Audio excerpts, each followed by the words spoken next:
Ассаламу алейкум, құрметті бауырлар. Мына дәрет мәселесі деген кезде осыны айтайыншы. Ол көп айтылмайды ағайын. Дәрет деген кезде адам ана дәретханаға барып астыңызды жуу дәретке кірмейді вообще. Есіңізде болсын. Дәретпен мүлдем қатысы жоқ.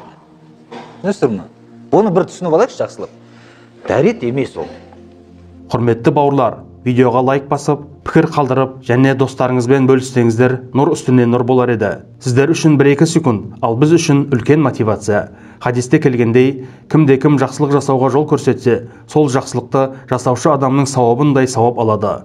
Құдай қаласа, каналымызда көптеген пайдалы және қызықты видеолар шығатын болады. Авторлық роликтерімізбен қатар еліміздің белді уағызшылары Ерлан Ақатаев, Жарқын Мырзатай, Абдуғаппар Сманов, Хафизулла және тағы басқа ағаларымыздың үздік уағыздары шығып тұратын болады. Бізбен бірге болыңыздар, ал біз жалғастырайық. Кейбір адамдар жаназаға баратын кезде де ақсақалдарымыз ана асты жағын жуып алады, сонымен не болды? Дәретім бар дейді. Ол дәрет емес. Дәретке кірмейді. Ол сіз дәретханаға әрдайым барған сайын астыңызды тазалап ұстап отыруыңыз керек. Ол болды, сол нәрсе ол. Ал дәрет деген мына қолды жуу, бетті жуу, сол дәрет. Бұтты жуу дәретке кірмейді. Бұтыңыз жуылмай қалса да бетіңіз жуылу керек ол. Ол дәрет деген осы, ашып айтайын. Иә, ал енді соның үшін 3 нәрсе бар. Біріншісі жел шығарады адам. Жел шығарған уақытында дәретханаға барудың қажеті жоқ. Бізде дәрет ал десе құман алып туалетке кетеді. Отырасың ба дәретке жоқ дейді. Дәрет деген қолды жуумен басталды, бисмилля деп, соны дәрет дейді. Демек анан бармай қойсаңыз да болады. Егер әшін жел шығарып дәрет бұзылған болса, онда жаңағы туалетке бармайсыз, сыртқы дәретті ала бересіз бірден болды. Форма шыққаны болса, мейлі қандаймен шықса да, иә. О, екіншісі, екіншісі кіші дәретке отырды адам дейік, иә, алдына кіші дәретке отырған кезде дәретханада не екен, қағаз бар ғой, қалтамызда қағаз жүреді үнемі, сол қағаз, соны пайдалануыңыз сол жеткілікті. Ана басын су тамшысы киімге тимесін деген мақсатта кептіріп алсаңыз, сол жеткілікті. Жумай қойсаңыз да болады. Ал жоқ, мен жуам дейтін болсаңыз, ана ұшын ғана жуу керек. Дорбаны қайта-қайта жуа беріп, ауырмау керек та адамға. Ұшын ғана жуу керек, нәжіс шыққан жер. Бол, жуылу керек сол нәрсе.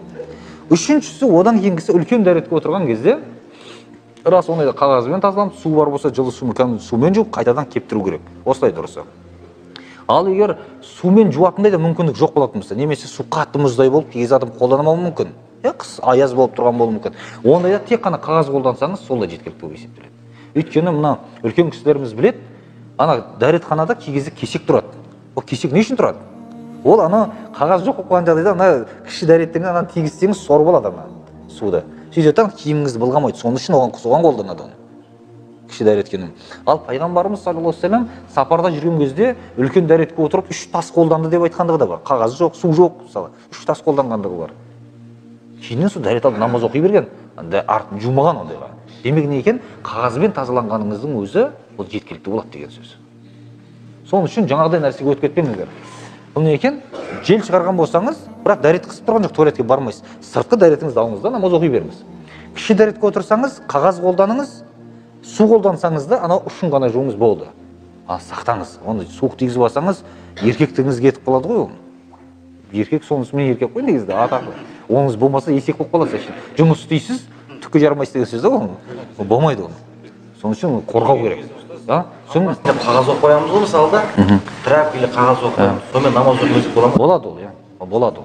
Егер бірақ оған тамған болсақ, көрініп тұрған білінеді ғой, там егер анау білінсе, онда алып тастау керек онда ол кезде. Өйткені мынандай нәрсе, қандай киімге тиген кезде нәжіс болып есептеледі. Егер сізден шыққан 1 тамшы, 2 тамшы іш киімге тиген болса, ол нәрсе намазға зиянды емес.